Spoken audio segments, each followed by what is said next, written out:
अस्सलाम वालेकुम dear students, I am your instructor Syeda Maria. आज हम पढ़ेंगे first year biology chapter 2 biological molecule में classification of carbohydrates. So carbohydrates are divided into three major groups: monosaccharide, oligosaccharide and polysaccharide. So हम start करते हैं जी monosaccharide से। और सेक्राइड जो वर्ड है वो ग्रीक वर्ड सेक्रॉन से लिया गया है जिसका मतलब है शुगर, और मोनो का मतलब होगा single. So these are the simplest sugar जिसको हम अभी डिस्कस करेंगे। So they are simple sugar, they are sweet in taste and are easily soluble in water and cannot be hydrolyzed into simple sugar. So ये basically simplest sugar की category में आते हैं। They are sweet in taste, पानी में ये easily हल हो जाते हैं। इनको हम further hydrolyze करके simple sugar में convert नहीं कर सकते क्योंकि ये already जो है वो simple sugar की कैटेगरी में आते हैं। और hydrolysis का मतलब क्या होता है? Breakdown with the help of the water molecule. Chemically, they are either polyhydroxyaldehydes और ketone, और polyhydroxyaldehyde and ketone ये दोनों टर्मिनोलॉजी जो हैं ये हम अपने प्रीवियस लेक्चर में भी डिस्कस कर चुके हैं, which is the introduction to carbohydrate, जिसका आपको लिंक जो है वो डिस्क्रिप्शन में भी मिल जाएगा। जैसे मैं जिक्र किया था जी कि मोनोसेक्राइड में बेसिकली दो तरह के फंक्शनल ग्रुप हमें दिखाई देते हैं। The first functional group is the aldehyde group and the second functional group is the keto group. So the all carbon atom in a monosaccharide except one have a hydroxyl group. So जैसे हम यहाँ पर glyceraldehyde का structure देखते हैं जी, glyceraldehyde is an example of a triose जिसमें हमें 3 कार्बन दिखाई दे रही हैं and which is an example of the simplest monosaccharide. और यहाँ पर अगर हम देखें तो हमें 2 कार्बन के साथ जो है वो हाइड्रोक्सिल ग्रुप अटैच दिखाई दे रहा है, यानी इसमें हमें क्या दिखाई दे रहा है कि तमाम कार्बन एटम यानी एक्सेप्ट वन, सिर्फ कार्बन नंबर 1 के अलावा बाकी जितनी भी कार्बन इसके अंदर है उस पर हाइड्रोक्सिल ग्रुप अटैच है, और जो कार्बन नंबर 1 है इस पे हमें एल्डिहाइड ग्रुप दिखाई दे रहा है। तो चूंकि इस पे एल्डिहाइड ग्रुप प्रेजेंट है इसकी वजह से इसको हम एल्डोस शुगर भी कहते हैं। अब हम दूसरी एग्जांपल देखते हैं which is the dihydroxy acetone. So dihydroxy acetone में टोटल 3 कार्बन है which is again an example of the triose. So इसमें हम देख सकते हैं कि all carbon atom except one have a hydroxyl group. So remaining carbon atom जो है यहाँ पर उसमें कीटो ग्रुप लगा हुआ है जो कि हमें जिसमें दिखाई दे रहा है हमें कार्बोनाइल ग्रुप, और कार्बोनाइल ग्रुप की कार्बन के साथ हमें 2 कार्बन भी अटैच दिखाई दे रही हैं। सो ऐसी मोनोसेक्राइड जिसपे कीटो ग्रुप प्रेजेंट होता है इसको हम कीटो शुगर कहते हैं। सो यहाँ से हमने ये कंक्लूड किया कि मोनोसेक्राइड में जितनी भी हमें कार्बन दिखाई देंगी उसमें एक कार्बन के अलावा बाकी तमाम कार्बन पे हमें हाइड्रोक्सिल ग्रुप दिखाई देगा, और जो रिमेनिंग 1 कार्बन होगी या तो उसके ऊपर जो है वो एल्डिहाइड ग्रुप अटैच होगा उसके साथ, या फिर उसके साथ जो है वो कीटो ग्रुप अटैच होगा। और ये कीटो ग्रुप और एल्डिहाइड ग्रुप की वजह से हम इसको नाम दे देंगे जी, अगर इस पे एल्डिहाइड ग्रुप प्रेजेंट होगा तो हम कह देंगे एल्डोस शुगर, और अगर इस पे जो है वो कीटो ग्रुप प्रेजेंट होगा तो इसको हम कीटो शुगर कहेंगे। Monosaccharides are classified on the basis of the number of carbon atoms and the functional group present in them. So basically monosaccharide को अगर हम देखें तो हम 2 कैटेगरी में जो है इसको क्लासीफाई कर सकते हैं। The first category is the number of carbon atoms and the second one is the functional group present in between them. अब यहाँ पर हम बेसिकली मोनोसेक्राइड को क्लासीफाई कर रहे हैं on the basis of the functional group, और next slide में हम डिस्कस करेंगे कि we will classify the monosaccharide on the basis of the carbon atom. So अगर फंक्शनल ग्रुप की बात करें तो मोनोसेक्राइड में जो है वो 2 तरह के फंक्शनल ग्रुप होते हैं। The first one is the aldehyde group. So एक ऐसी मोनोसेक्राइड जिसमें एल्डिहाइड ग्रुप प्रेजेंट होगा उसको हम एल्डोस शुगर कहेंगे, और एक ऐसी मोनोसेक्राइड जिसमें कीटोन ग्रुप और द कीटो ग्रुप प्रेजेंट होगा उसको हम कीटोस शुगर कहेंगे। तो अब हम क्लासिफाई करेंगे मोनोसेक्राइड को on the basis of the number of the carbon atom. So in nature monosaccharide with 3 to 7 carbon atoms are found, यानी नेचर में हमें जो मोनोसेक्राइड हैं वो मिनिमम 3 और मैक्सिमम 7 कार्बन एटम्स के साथ मिलती हैं। लाइक फॉर एग्जांपल 3 कार्बन वाले मोनोसेक्राइड को हम कहते हैं ट्रायोसिस, 4 कार्बन को हम कहेंगे टेट्रोसिस, 5 कार्बन को कहेंगे पेंटोसिस, 6 को कहेंगे हेक्सोसिस और 7 कार्बन को कहेंगे हेप्टोसिस। सो अब देखते हैं जी इनका journal formula. So they have the journal formula which is the CH2N where N is the whole number that will start from 3 to 7. So अगर हम कुछ एग्जांपल्स की बात करें तो हम देखते हैं जी कि टेट्रोसिस जो हैं वो नेचर में काफ़ी रेयर होती हैं, और ये हमें मिलती हैं जो कुछ बैक्टीरिया में जबकि जो पेंटोजेस और हेक्सोजेस हैं यानी 5 कार्बन वाली और 6 कार्बन वाले जो मोनोसेक्राइड्स हैं ये नेचर में कॉमन मिलती हैं हमें। इसके साथ साथ हम देखते हैं कि जानदारों के अंदर यानी बायोलॉजिकल पॉइंट ऑफ व्यू से देखें तो हम यहाँ पे देखते हैं जी कि जानदारों के अंदर जो ज़्यादा 6 कार्बन वाली जो मोनोसेक्राइड है वो ग्लूकोज होगी। यानी ग्लूकोज जो है ये मोस्ट कॉमन जो है और we can say the most abundant जो है मोनोसेक्राइड है जो कि जानदारों के अंदर पाई जाती है। इस टेबल में हम देखते हैं जी जैसे हमने पहले भी जिक्र किया था कि मोनोसेक्राइड को हम दो कैटेगरीज में क्लासिफाई कर सकते हैं। The first category is the number of the carbon atom and second is the type of the functional group. जैसे हमें पता है कि मोनोसेक्राइड में 3 से 7 तक जो है वो कार्बन एटम है and they have the 2 type of the functional group which is the aldo group and the keto group. तो यहाँ पे हम टेबल में देखते हैं लाइक फॉर एग्जाम्पल अगर हमारे पास जो है 3 कार्बन वाली मोनोसेक्राइड है तो इसको हम ट्राइयोसिस कहेंगे, जिसका मॉलिक्यूलर फार्मूला जो है विच इज़ दी C3H6 और O3 होगा। और अगर हम इसकी एल्डो फॉर्म देखें तो that will be the glyceraldehyde और इसकी कीटो फॉर्म होगी जी डाईहाइड्रोक्सी एसीटोन। और अगर हम इनका रोल देखें तो both act as a intermediate in the photosynthesis and respiration, यानी रेस्पिरेशन और फोटोसिंथेसिस के दौरान जो बनने वाले मेटाबोलाइट्स होते हैं या बनने वाले जो प्रोडक्ट्स होते हैं उनको हम इंटरमीडिएट कहते हैं। नेक्स्ट देखते हैं जी कार्बन 4 की बात करते हैं। 4 कार्बन वाले जो मोनोसेक्राइड होते हैं उनको हम टेट्रोसिस कहते हैं और इनका मॉलिक्यूलर फार्मूला है जी C4H8 और O4। और यहाँ पर हमें एक बहुत इंपॉर्टेंट पॉइंट याद रखना है कि टेट्रोसिस जो है ये नेचर में रेयर मिलते हैं और इसकी अगर हम एल्डिहाइड फॉर्म देखें तो वो हमें एरिथ्रोज मिलती है और अगर हम इसकी कीटो फॉर्म देखें तो वो हमें एरिथ्रोलोज मिलती है and both are actually the intermediate in the photosynthesis. Next बात करते हैं जी 5 कार्बन जिसको हम पेंटोसिस भी कहते हैं और अगर हम इसका मॉलिक्यूलर फार्मूला देखें डैट वुड बी C5H10O5 और जिसमें अगर हम देखते हैं हमारे पास जो है दो फॉर्म्स हैं जी, एल्डो फॉर्म को हम कहते हैं राइबोस और कीटो फॉर्म को हम कहते हैं रिबलोस। हमें ये पॉइंट याद रखना है कि पेंटोसिस जो है जो पेंटोसिस में जो ज़्यादा कॉमन पेंटोसिस हैं वो एल्डो फॉर्म होती है विच इज़ द राइबोस। और अगर हम राइबोस के रोल देखें तो ये हमें RNA में दिखाई देता है और रिबलोस अगर हम देखें तो ये हमें फोटोसिंथेसिस में दिखाई देता है। और साथ साथ हम राइबोस की हमें दो फॉर्म मिलती हैं जी, राइबोस हमें RNA में दिखाई देगा और डीऑक्सीराइबोस जो है ये हमें DNA में मिलेगा। नेक्स्ट है जी हेक्सोसिस और हेक्सोसिस का जो अगर हम देखें तो इसके हमें जो बेसिकली फॉर्मूला है जी विच इज़ दी C6H12O6 और हेक्सोसिस हमें अगर हम एल्डो फॉर्म देखते हैं डैट इज़ द ग्लूकोज और अगर हम इसकी कीटो फॉर्म देखते हैं that will be the fructose. हमें यहाँ पर एक बड़ी इंपॉर्टेंट पॉइंट याद रखना है कि जो एल्डो फॉर्म और कीटो फॉर्म होते हैं both are actually the isomers. अब बेसिकली ये दोनों एक दूसरे के स्ट्रक्चरल आइसोमर्स हैं, यानी इनका मॉलिक्यूलर फार्मूला सेम है but they have a different structural formula. और अगर हम इनका रोल देखें तो इनका रोल होगा जी एनर्जी सोर्स में, जैसे हमें पता है कि ग्लूकोज जो है ये हमारी बॉडी को एनर्जी प्रोवाइड करता है। इसके साथ साथ ये मोनोमर्स भी हैं, यानी ये पॉलीमर की फॉर्मेशन में जो है ये अहम रोल प्ले करते हैं।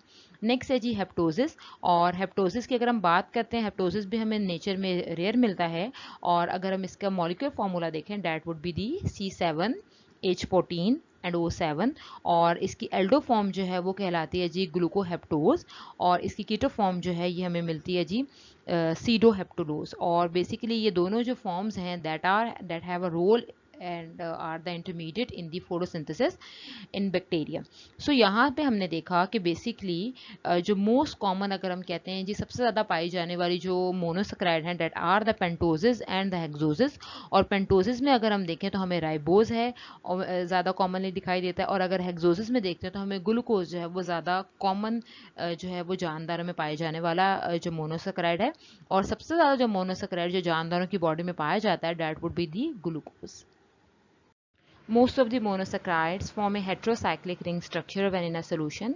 ज़्यादातर monosaccharides जो होती हैं वो जब solution में होती हैं तो वो ring structure बनाती हैं and that ring structure is called the heterocyclic ring। heterocyclic ring का मतलब होता है जिसमें different elements present होते हैं। अब यहाँ पर हम कुछ example देखते हैं like for example जैसे जब राइबोस जो है ये solution form में होती है तो ये 5 corner ring बनाती है और 5 corner ring structure को हम फ्यूरॉन कहते हैं। राइबोस का जो स्ट्रक्चर होगा उसको हम राइबोफ्यूरानोस कहेंगे जो वो रिंग फॉर्म में बनाएगी। सिमिलरली ऐसे अगर हम ग्लूकोज की बात करते हैं ग्लूकोज जो होगी जब ये सोल्यूशन में होती है तो ये 6 कॉर्नर रिंग बनाती है और 6 कॉर्नर रिंग को हम कहते हैं पायरोन और ग्लूकोज के रिंग स्ट्रक्चर को हम कहेंगे ग्लूकोपायरानोस।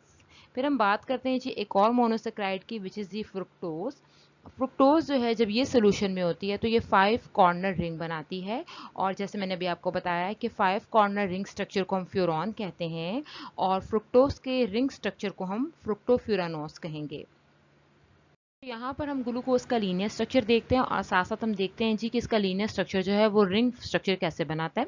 तो सबसे पहले बात करते हैं ग्लूकोज के मॉलिक्यूलर फार्मूला की, विच इज C6H12O6। और चूंकि ग्लूकोज जो है ये एक एल्डोज शुगर है, सो इसमें कार्बन नंबर 1 पे हमें एल्डिहाइड ग्रुप दिखाई दे रहा है, और जब भी ये सोल्यूशन में होता है तो ये रिंग बनाता है जिसको हम ग्लूकोपायरानोस कहते हैं।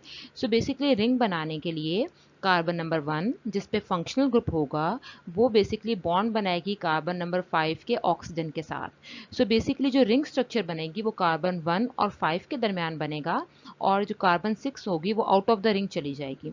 सो जब हम यहाँ पर इसका सेकेंड डायग्राम देखते हैं तो हम देख सकते हैं जी कि कार्बन 5 की जो ऑक्सीजन है that will also attach with the carbon 1।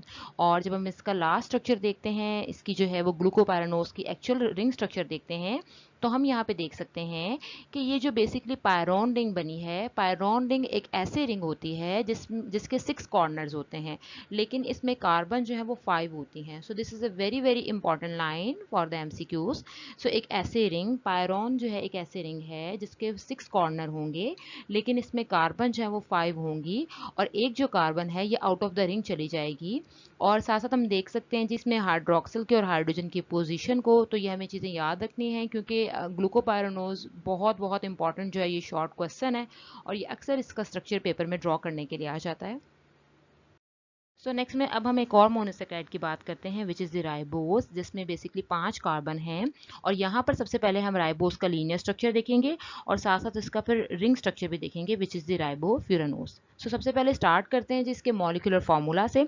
So ribose basically एक एल्डोज शुगर है, और इसका मॉलिक्यूलर फार्मूला C5H10 और O5 है। और अब हम इसको देखते हैं जी कि इसको हम एल्डोज शुगर इसलिए कहते हैं क्योंकि इसके कार्बन नंबर 1 पे एल्डिहाइड ग्रुप जो है वो अटैच है। सो सबसे पहले इसको रिंग बनाने के लिए क्या करना होता है, इसमें कार्बन नंबर 1 पे जो एल्डिहाइड ग्रुप है, which is also called the functional group, ये बेसिकली लिंक करेगा सेकेंड लास्ट कार्बन से, विच इज द कार्बन 4, और सेकेंड लास्ट कार्बन के ये ऑक्सीजन के साथ बॉन्ड बनाएगा। तो हम यहाँ पे देखते हैं कि जब ये रिंग बनेगी basically that will be the furan ring. और फ्यूरॉन रिंग एक ऐसी रिंग होती है जिसके बेसिकली 5 कॉर्नर्स होते हैं। तो लेकिन हम यहाँ देख सकते हैं जी कि इस फ्यूरॉन रिंग में हमें टोटल 4 कार्बन दिखाई देंगी, क्योंकि बेसिकली जो हमारे पास यहाँ बॉन्ड बनेगा, जो कार्बन रिंग में आएंगी वो कार्बन नंबर 1 और कार्बन नंबर 4 आएंगी, और कार्बन नंबर 5 जो है ये आउट ऑफ द रिंग चली जाएगी। सो यहाँ हम देख सकते हैं जी कि ये एक ऐसी फ्यूरॉन रिंग है जिसके बेसिकली 5 कॉर्नर हैं, लेकिन इसमें 4 कार्बन हैं और एक कार्बन जो है वो आउट ऑफ द रिंग जा रही है। सो फिर तो हम इस स्ट्रक्चर को कह सकते हैं राइबोफ्यूरानोस। और साथ साथ हम देख सकते हैं जी कि इसमें कार्बन नंबर 4 पे जो ऑक्सीजन है that will be attach with the carbon 4 as well as the carbon number 1। और this is again a very very important short question. तो अब हम जी बात करते हैं जी फ्रुक्टोज की, विच is the example of the monosaccharide. और फ्रुक्टोज का यहाँ पर हम लीनियर स्ट्रक्चर भी देखेंगे, और साथ साथ हम इसकी रिंग स्ट्रक्चर भी देखेंगे, विच इज़ द फ्रुक्टोफ्यूरानोस। तो सबसे पहले इसके मॉलिक्यूलर फार्मूला की बात करते हैं, विच इज़ C6H12O6। यानी ग्लूकोज और फ्रुक्टोज का मॉलिक्यूलर फार्मूला जो है वो सेम है, but they have the different structure formula.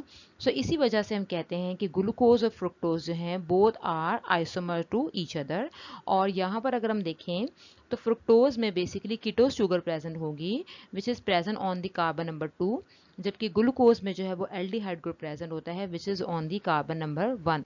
सो यहाँ पर अगर हम देखें कि कार्बन नंबर 2 पे जो है हमें कीटो ग्रुप दिखाई दे रहा है, और जब इसकी रिंग स्ट्रक्चर बनेगा, सो जहाँ पर हमारा फंक्शनल ग्रुप होगा वो वाली कार्बन जो है वो रिंग जो है वो बनाती है, वहाँ से रिंग स्टार्ट होती है। सो यहाँ पे हम देखते हैं जी कि कार्बन नंबर 2 पे जो कीटो ग्रुप है that will bond with the second last carbon which is the carbon number 5, और वो second last carbon के कार्बन नंबर 5 की ऑक्सीजन के साथ जो है वो बॉन्ड बनाएगा। तो हम देख सकते हैं कि रिंग में हमारे पास कार्बन नंबर 2, 3, 4 और 5 कार्बन आएंगी, जबकि कार्बन नंबर 1 और कार्बन नंबर 6 जो है चूंकि ये रिंग में शामिल नहीं हो रही, तो ये दोनों कार्बन जो है ये आउट ऑफ द रिंग चली जाएंगी। सो जैसे हम यहाँ पे देख सकते हैं जो फ्रुक्टोफ्यूरानोस का स्ट्रक्चर, इसमें हमें कार्बन नंबर 1 और कार्बन नंबर 6 जो है ये आउट ऑफ द रिंग दिखाई दे रही हैं, और यहाँ पर कार्बन नंबर 5 में जो ऑक्सीजन है that will bonded with the carbon 5 as well as the carbon number 2. So this structure is called the फ्रुक्टोफ्यूरानोज। और यहाँ पर जो रिंग जैसे बन रही है वो बेसिकली 5 कॉर्नर रिंग बन रही है, जिसकी वजह से हम उसको फ्यूरॉन रिंग कहते हैं, क्योंकि इस ऐसी फ्यूरॉन रिंग बेसिकली इसमें 5 जो है वो कॉर्नर्स होंगे और 4 इसमें कार्बन जो है वो शामिल होंगी। 1 और 6 जो है ये आउट ऑफ द रिंग चली जाएंगी। नेक्स्ट हम देखते हैं जी इंपॉर्टेंस ऑफ मोनोसेक्राइड्स। सो यहाँ पे हम ग्लूकोज की इंपॉर्टेंस देखते हैं जी कि ग्लूकोज जो है ये फ्री स्टेट में जो है ये तमाम फलों में पाई जाती है, और इसकी ज़्यादातर मिकदार जो है हमें ग्रेप्स में नज़र आती है, इंजीर में दिखाई देती है और खजूर में मिलती है। इसके अलावा जब हम बात करते हैं अपने ब्लड की, तो हमारे ब्लड में तकरीबन ये 0.08% जो है वो ग्लूकोज की मिकदार होती है, और जब ग्लूकोज के जो मॉलिक्यूल हैं कंबाइन करते हैं तो it will make the disaccharide as well as the polysaccharide. Like for example यहाँ पर हम पॉलीसेक्राइड की एग्जाम्पल लेते हैं, जिसमें स्टार्च है, सेलुलोज और ग्लाइकोजन है। जब हम इन पॉलीसेक्राइड की कंप्लीट हाइड्रोलाइसिस करते हैं तो हमें ग्लूकोज के मॉलिक्यूल मिलते हैं विच इज़ द मोनोसेक्राइड। इसके साथ साथ हम ग्रीन प्लांट्स की बात भी करते हैं कि ग्रीन प्लांट्स जो हैं वो नेचुरली सिंथेसाइज करते हैं ग्लूकोज को in the presence of the sunlight. ये एयर से जो है वो कार्बन डाइऑक्साइड लेते हैं, सॉइल से वाटर लेते हैं और ये ग्लूकोज तैयार करते हैं, and this process is called the photosynthesis. So next में हम यहाँ पर फोटोसिंथेसिस की केमिकल इक्वेशन देखते हैं, जिसमें हम देख सकते हैं दो तरह के reactant which is the carbon dioxide and the water, और लाइट एनर्जी और क्लोरोफिल की मदद से इसको ग्लूकोज में कन्वर्ट किया जाता है, और साथ में जो इसके बाय प्रोडक्ट हैं which is the oxygen and the water as a waste product. So हम इस इक्वेशन में देख सकते हैं कि एनर्जी जो है वो कंज्यूम होती है, और इस प्रोसेस में जो एनर्जी प्रोवाइड करते हैं वो बेसिकली सनलाइट करता है which is a solar energy, और यहाँ पर जो सोलर एनर्जी होगी वो अल्टीमेटली केमिकल एनर्जी में इन द ग्लूकोज जो है वो स्टोर हो जाएगी। So that is why this process is called the photosynthesis. और यहाँ पर जो सबसे इंपॉर्टेंट बात हमें याद रखनी है, and this line is very very important for the MCQs, कि अगर पौधे ने 10 ग्राम ग्लूकोज तैयार करनी है तो उसको कितने अमाउंट में सोलर एनर्जी चाहिए होगी, that is the 717.6 kilo calorie of solar energy is required to make the 10 gram of the glucose. So this energy is stored in the glucose molecule as chemical energy. जैसे भी हमने जिक्र किया कि solar energy जो है वो पौधा हासिल करेगा और उसको अल्टीमेटली जो है वो कन्वर्ट करेगा into the chemical energy, and that chemical energy would be stored in the glucose molecule, and this energy becomes available in all organism when it is oxidize in the body. So जब भी हमें glucose की metabolism होगी तो ये हमें energy जो है वो हासिल हो जाएगी।